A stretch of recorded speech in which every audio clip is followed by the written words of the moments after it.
Mas Agus ini adalah salah satu korban fraud, korban kecurangan perbankan yang bekerja sama, yang patut kita duga bekerja sama dengan pihak di luar perbankan. Modusnya itu beliau dahulu mau membeli tanah dan sudah dilakukan jual beli. Tanah itu dijual oleh namanya Subeki.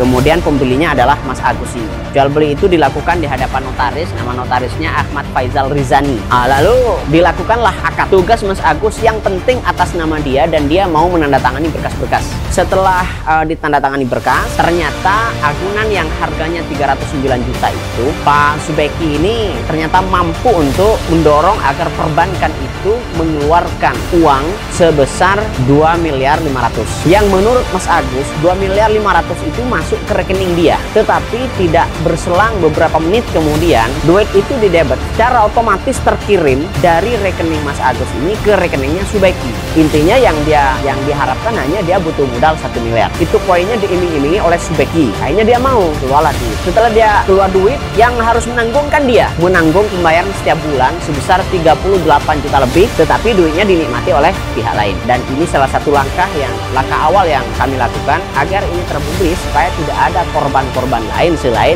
Mas Agus. Dalam konteks ini kita nilai bahwa ini adalah termasuk dari modus dugaan tindak pidana korupsi, karena ini anggaran negara. Kenapa begitu? Karena jelas ini patut kita duga merugikan keuangan negara. Selanjutnya ada informasi yang tidak lengkap yang disampaikan kepada Mas Agus. Begitu juga modus operandi bagaimana mengiming-imingi Mas Agus supaya mau mengambil uang itu, tetapi dinikmati oleh pihak lain. Tanah yang dijual ke dia ternyata setelah kita telusuri ada kaitannya dengan isu dugaan mafia tanah di Sumeneb yang akhir-akhir ini berkaitan dengan tanah Kodim. Isunya ya mafia tanahnya itu bahwa ternyata tanah yang dijual oleh Subeki ini kepada Agus adalah tanah milik bapak ini yang tidak pernah dijual oleh beliau kepada Subeki, tetapi tiba-tiba berubah menjadi hak milik di dalam sertifikat ke atas nama Subeki. Nah, tanah yang diduga digunakan untuk menjadi agunan dan mengeluarkan anggaran negara dari perbankan itu dilakukan oleh orang ini, dan ini baru yang ketahuan. Menurut BSI Pusat itu, Kiai ini adalah orang hebat, punya jaringan ke elit-elit begitu ya. Dia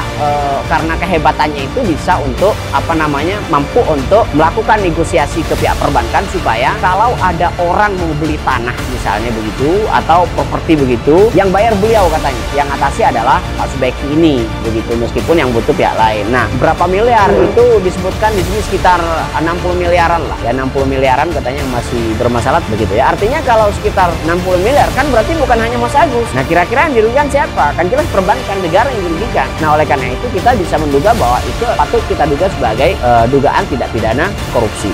Juga dapat kita kaitkan bahwa itu selain mafia perbankan, dapat saja kita duga bahwa dia terlibat dalam urusan mafia tanah. Ya tentu ini langkah awal, kita bisa lakukan upaya untuk melakukan upaya laporan kepada pihak terkait.